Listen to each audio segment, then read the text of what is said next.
Нурканбек Турсунбаев уникалдуу талант. Бул тирүү легенда. Ал көзүн ачып туруп керемет шедеврлерди жаратып коюшу мүмкүн. Мен бул сөздү жөн жерден айткан жокмун, себеби дегенде Нурканбек агабыз канча деген шедеврлерди, канча деген мээнеттерди, эмгектерди жаратты. Анын уникалдуулугун ар бирибиз өзгөчө жан дүйнөбүз менен сезе билебиз. Мына ушул Нуркан агабыз менен чогуу иштешип, бирге замандаш болгон, бирге кесиптеш болгон Кыргыз Республикасынын эл акыны Жамбыл Жабаев атындагы, Алыкул Осмонов атындагы, Байдылда Сарнагоев атындагы бир нече эл аралык республикалык сынактардын лауреаты болгондо дагы балдар опереттасын 3 күндүн ичинде жазган Кыргыз эл акыны Гүлсайра Момунованы чакырып коюуга уруксат этиңиздер. Кол чабуулар менен тосуп алалы. Гүлсайра эжекебизди келиңиздер. Саламатсыздарбы? Кымбаттуу туугандар, бүгүн өзгөчө кубанычтуу күн, муңайым да күн. Ушу биздин кыргыз элинин кыздарынын атагын, кыздарынын жүзүн, сулуулугун, арулугун, тазалыгын, талантын дүйнөгө көрсөткөн таттуу үйдей кызыбыздын туулган күнүн белгилеп отурабыз. Өзү болсо кандай жакшы болот деп бир четинен өксүп да турабыз. Эми өмүр деген ушул экен эми. Буйрукка айла жок. Эми ушундай кызын эскерип отурган кыргыз элинин бардыгына, анын бир туугандарынын бардыгына, силердей эли журтунун бардыгына дагы миң мертебе тобо. Ошо эл барда, кыргыз эли барда, анын бир туугандары барда, аны көрүп калган эл барда, мына экран барда, дегеле өнөр барда, таттуу дайыма өмүрү өксүбөйт, өмүрү эл арасында жашап жүрө берет. Бүгүн ушундай эл аралык уюштуруу ыр толкунун уюштуруп, толкуган ысык көлдүн жээгинде бизди баарыбызды толкундатып уюштуруп алып келип аткан ушундай эмне деген гана бүткүл дүйнөлүк мындай адамдын колунан оңой менен келбей турган нерсени келтирип уюштуруп аткан, ошого бүткүл энергиясы, ошого күч кубаты жеткен ушу Нуркан Турсунбаев менен анын жары Жыпара Турсунбаевага ушунчалык жүрөгүмдөн ушунчалык ыраазычылыгымды айткым келет. Анткени бул инсандар бир эле таттуу үнүн, бир туугандыгын, таттуу үнү сыйлагандыгы эмес, бүтүн кыргыз элинин өнөрүн, кыргыз элинин талантын, кыргыз элинин жакшынакай кызын сыйлагандыгы, улутун сыйлагандыгы, ошону менен бирге ушул үй бүлөдө ушундай талант, бир эле үй бүлөдө ушундай эки талант, дүйнөлүк масштабтагы эки таланттын чыгып отурушу биз үчүн, жалпы кыргыз эли үчүн дагы ушунчалык сыймыктуу. Бирөө сахна боюнча, бирөө эмне деген айтып отурат, угуп жүрөсүңөр, эмне деген гана шедевр, классикалык обондорду, музыкаларды жаратып, муну менин эле 80ден ашык ырларыма музыкаларды, обондорду жаратты. Жакында эле бир оперетта жазды, кичинекей балдар үчүн оперетта жок экен. Ошого мени дагы ошо сөзүн жазып бер деп 3 күндүн ичинде ошондой жасырып бүтүрүп, ошону 3 күндүн ичинде өзү да бүттү. Балдар үчүн эң жакшы белек арнадык ко деп өзүм кубанып атам ошонун аркасынан. Эми бүгүнкү немеге дагы мурун эч качан болбогон акындардын сөзүнө дагы конкурска киргизип койгон экен. Бул эң эле туура. Музыкадан мурун, обондон мурун эң биринчи сөз жаралган, сөз улуу.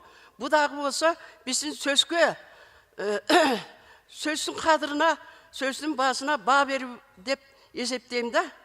Эми мунугу биз ушундай таланттарыбызды өзүнүн көзү барында сыйлоого анча көнө элекпиз. Сыйлоого көммөк түгүл, кайра басууга көмгөнбүз көзү бар кезинде. Ушу жана айтылып өттү, таттуу өз учурунда эч мындай бааланбай калгандыгы. Ал эми мынакей 70-80ге келгенге чейин ушу Нурканга дагы биз эл артисти деген эле наамды бере албай жүргөнбүз өзүбүз үчүн, баарыбыз үчүн уят деп ойлойм. Анткени анын ырларын эле кырдаган артисттер алда качан эл артисти болуп кеткен, 1000 жыл кыйып баш болуп. Эми айта берсе Армангөй эми арманды көп айтпайлық, жақсы салтанаттуу нерселерди айталық.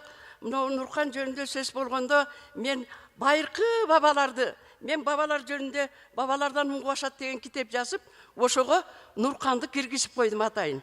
Эмне үчүн киргиздим? Анткени Нурханды көргөндө мен ошо байыркы бабаларды көргөндөй болом. Ошо байыркы бабалардын эрдигин, ата мекенчилдигин, ар намыстуулугун, тазалыгын, жан дүйнө тазалыгын, нарктуулугун, салттуулугун ушу Нурхан жан дүйнөсү менен алып жүрөт. Эч кимге зыяны жок, бир зыян, бир катуу сөзү да жок. Жакшылык гана жасоого даяр да. Ушундай биздин бабалар ушундай адамдардан болгон, ушундай салттуу, нарктуу, мекенчил адамдардан болгон. Ошондой адамды алып, ошондой бабаларыбыздын мүнөсүн, наркын тирүү алып жүргөн тирүү өкүл деп эсептейм дагы. Эми мен таттуу жөнүндө да бир нече ырларды жазгам. Таттуу жөнүндө ыр жазбаган акын жок. Көптөгөн акындар жазып, ал өзүнчө китеп болуп чыккан таттуу жөнүндө. Анан эми мен Нурхан жөнүндө окуп берейин.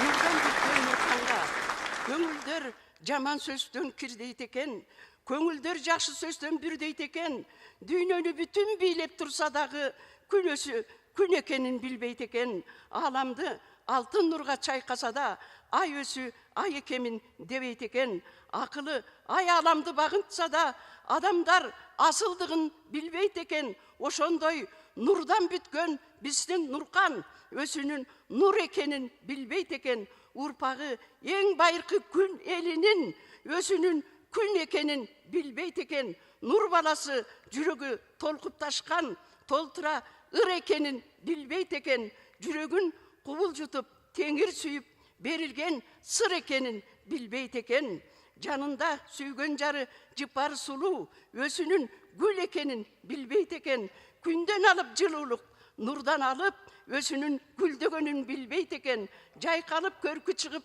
канат жайып өмүрү бүрдөгөнүн билбейт экен, Нурхандай эр жигиттин бактысы үчүн дүйнөгө келгендигин билбейт экен, жанаша үн алышып ырдаганда экөөнүн жүргөн жери гүлдейт экен, шаңданып кечелердин көркү чыгып экөөнүн барган жери үлпет экен, көрүүчү угуучуну тандабаган, көр тирилик көр дүйнөгө багынбаган, байыңа кедейиңе карабаган, ырдоодон качан болсо тартынбаган, айтуудан жакшы сөздү тажабаган, жалаң гана жакшылыкка жаратылган, пейли кыргыз пейли бапыраган, досунан жалгыз атын аянбаган, бирөөгө жаман айтып катылбаган, жайдары жаны жаркын жаркылдаган, мактанбай көтөрүлбөй жөп жөнөкөй, арабызда жашап жүрөт бир жакшы адам. Ал Нурхан, ал менин иним, сенин агаң, сенин тағаң, сенин жестең, сенин абаң. О касиеттүү кыргыз эл, кыргыз элим, ал сенин балаң.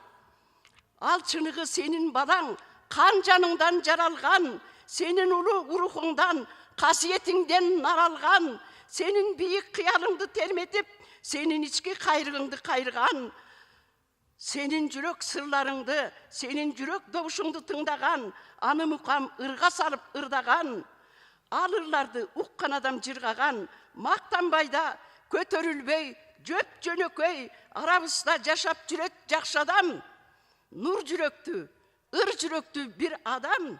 Ал Нурхан, ал менин иним, сенин агаң, сенин тағаң, сенин жестең, сенин абаң. О кыргыз эл, касиеттүү, ыр канаттуу, ал сенин балаң, атактуу Тайлак Баатыр урпагынан. Тат түбү кыз периси ажарланган, Нурхан болсо жигит гүлү жаркылдаган, айкашып ички сырткы аруулуктар, таланттуу бир туугандар табылбаган, ай баратат айга окшоп нурду бобон, айсымал ай аламды аралаган, адам жок ырдабаган, аткарбаган, алтынчы күндү ырдап миң жыл кыйып, дүйнөдө чоң мөөрөйдү жеңип алган, ыр менен ала тоону шаңга бөлөп, геологторда аска соону аралаган, канча бир классика обондоруң элдик ыр болуп кетти сүймөнчүктүү, бой термеп жүрөктөрдү арбап алган, жаратканга чексиз алкыш айталы, кыргызга сендей уулду тартуулаган, жашообузду көркөбөлөп ырга бөлөп арабызда жашап жүрөт бир жакшы адам, мактанбай да көтөрүлбөй, жөп жөнөкөй, ал Нуркан, ал менин иним, сенин агаң, сенин тағаң, сенин жестең, сенин абаң, о кыргыз эл касиеттүү, ыр канаттуу сенин балаң, ал балаң арабызда жүрсүн аман. Аракене Колчова.